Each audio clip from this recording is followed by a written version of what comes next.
화석 기록을 통해 발견된 고대 파충류들 중에서 가장 기묘한 생물체들을 만나본 적이 있으신가요?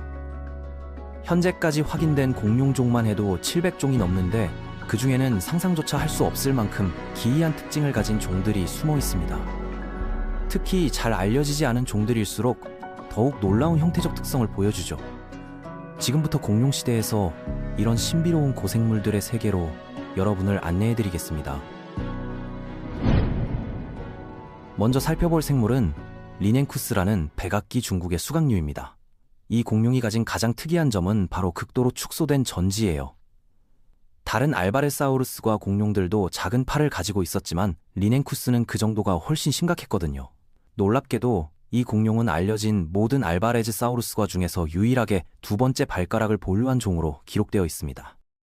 그런데 이 발가락이 붙어있는 팔의 크기가 문제였어요.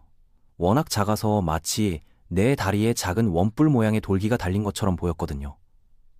티라노사우루스나 카르노타우루스가 작은 팔로 유명하지만 리넨쿠스 앞에서는 그들도 부끄러워할 정도였습니다. 처음에는 이런 극단적으로 축소된 팔이 퇴화의 결과라고 여겨졌어요.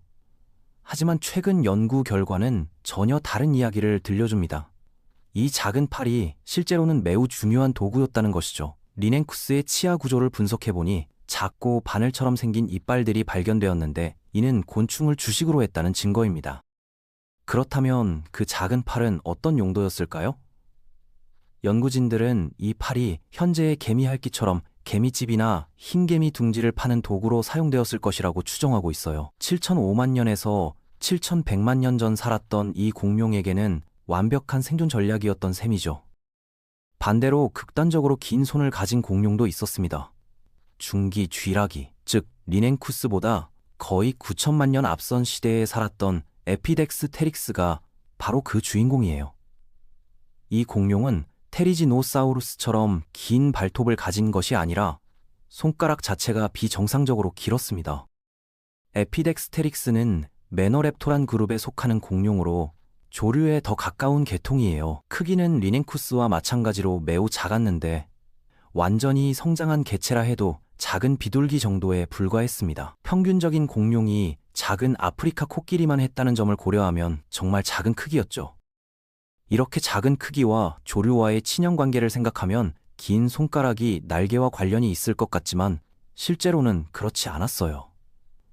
에피덱스테릭스의 화석에서는 날개 깃털이나 날개막의 흔적이 발견되지 않았거든요. 그렇다면 이 기이하게 긴 손가락은 무엇에 사용되었을까요? 고생물학자들은 이것이 나무를 타는 데 특화된 적응이라고 봅니다. 에피덱스테릭스는 이 긴 손가락으로 수직 표면을 잡고 나무 위에서 생활했을 것으로 추정돼요. 작은 곤충, 벌레, 유충 등을 먹이로 하면서 나무 껍질을 벗겨내어 그 안에 숨어있는 먹잇감을 찾아냈을 것입니다. 하지만 진정으로 기묘한 공룡을 이야기하려면 레오닝아사우루스를 빼놓을 수 없어요. 이 공룡은 너무나 많은 특이한 점들을 가지고 있어서 어디서부터 설명해야 할지 고민될 정도입니다. 레오닝아사우루스는 중국에서 발견되었으며 초기 백악기에 살았던 것으로 추정됩니다. 최초 표본이 발견된 이후 20개 이상의 개체가 회수되었는데 일부는 완벽한 보존 상태를 보여주었어요. 치아와 골격 특징을 통해 이 공룡이 안킬로사우루스과에 속한다는 것이 밝혀졌습니다. 그런데 문제는 여기서 시작돼요. 일부 표본의 위 내용물을 조사한 결과 물고기와 도마뱀의 잔해가 발견된 것입니다. 이는 과학자들을 완전히 당황하게 만들었죠. 안킬로사우루스과 공룡들은 일반적으로 식물을 먹는 초식 동물로 여겨졌기 때문입니다. 추가 연구를 통해 더욱 놀라운 사실들이 밝혀졌어요. 이빨 끝에는 포크와 같은 돌기가 있었고 발톱은 상당히 날카로웠습니다. 이는 레오닝아사우루스가 적어도 부분적으로는 육식을 했다는 증거였어요. 더 흥미로운 것은 이 공룡이 수생 생활에 적응했을 가능성입니다.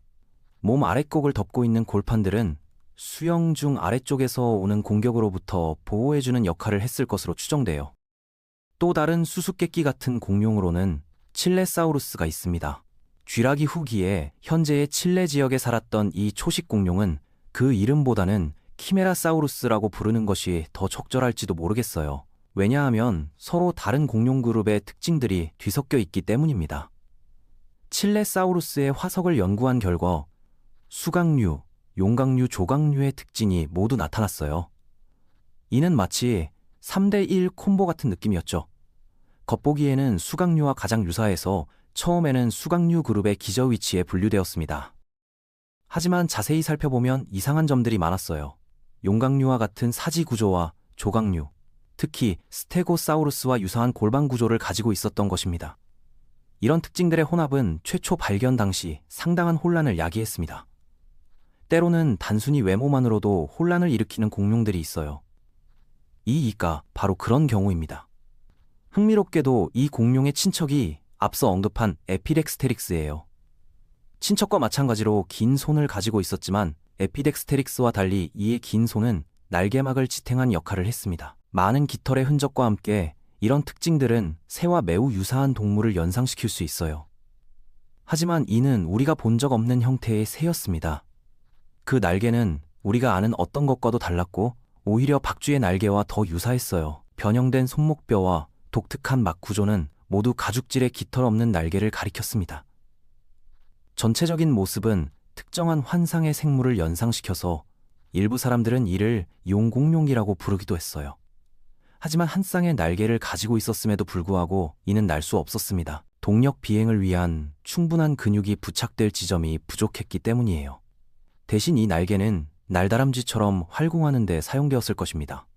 이는 쥐라기 후기 중국의 울창한 숲에서 나무 사이를 활공하며 곤충을 사냥하는 생활을 했어요. 에피덱스테릭스나 다른 가족 구성원들과 마찬가지로 수상 생활을 했던 것이죠. 위장이 아무리 뛰어나도 다음에 소개할 공룡만큼 기이한 것은 숨길 수 없었을 것입니다. 바로 인키시보사우루스예요. 이 공룡이 정말 독특했던 점은 외부로 드러난 이빨이었습니다. 인키시보사우루스는 초기 백악기 중국에 살았던 랩터사우루스에 비해서는 상당히 정상적인 편이었어요. 하지만 이빨만큼은 전혀 정상적이지 않았습니다. 설치류에서 발견되는 것과 유사한 치열을 가지고 있어서 일부 사람들은 이 공룡을 쥐이빨 공룡이라고 부르기도 해요. 특히 앞니가 비정상적이었습니다. 납작하고 토끼 같은 기이한 이빨 구조는 고생물학자들을 혼란스럽게 만들었어요. 치아 마모 패턴 분석 결과 이 설치류 같은 공룡은 주로 초식동물이었다는 것이 확인되었습니다. 그런데 분석이 진행될수록 더욱 이상한 사실들이 드러났어요. 턱은 이 이빨들을 엄청난 힘으로 사용할 수 있다는 것을 보여주었습니다. 아마도 자신보다 33배나 큰 공룡과 같은 힘으로 물어뜯을 수 있었을 것입니다. 마지막으로 유티라누스를 언급하고 싶어요. 다른 공룡들과 달리 어느 정도 알려져 있지만 주류 언론에는 잘 알려지지 않았으며 깃털의 직접적인 증거를 제공한 것으로 알려진 가장 큰 공룡이라는 점에서 독특합니다. 이런 발견은 하나가 아닌 3개의 별도 표본에서 나왔어요. 발, 골반, 꼬리, 목, 팔에 새겨진 깃털 흔적들은 개체가 상당히 잘 덮여 있었음을 보여줍니다. 이런 광범위한 분포 때문에 고생물학자들은 깃털이 체온 조절 수단으로 사용되었을 것이라고 생각하게 되었어요. 유티라누스는 초기 백악기 이산 지층에 서식했는데 당시 이 지역은 서부 캐나다에서 볼 수 있는 온대 삼림과 비슷한 기후였습니다. 상당한 강설을 동반한 극심한 계절 변화에 취약했던 것이죠. 다양한 수각류 중에서 이 깃털 달린 거대한 짐승은 프로케라토사우루스과에 속했을 것으로 생각돼요. 그 가족에서 가장 큰 구성원 중 하나였으며 회수된 새 표본은 약 9m 30피트, 무게 약 1.5톤을 나타냅니다. 이런 크기는 평균적인 알로사우루스와 매우 비슷하여 랩터사우루스를 포함한 다양한 공룡과 용광류 같은 대형 동물을 사냥할 수 있었을 것입니다. 알려진 새 골격이 모두 정확히 같은 위치에서 발견되었다는 사실은 이 육식동물이 무리지어 사냥했을 가능성을 시사해요. 마지막으로 흥미로운 사실 하나를 더하자면 이런 이상하고 기묘한 공룡들을 보고 싶다면 중국으로 가야 한다는 것입니다. 지금까지 소개한 대부분의 특이한 공룡들이 중국에서 발견되었기 때문이에요. 중국은 말 그대로 고생물학적 보물창고인 셈이죠.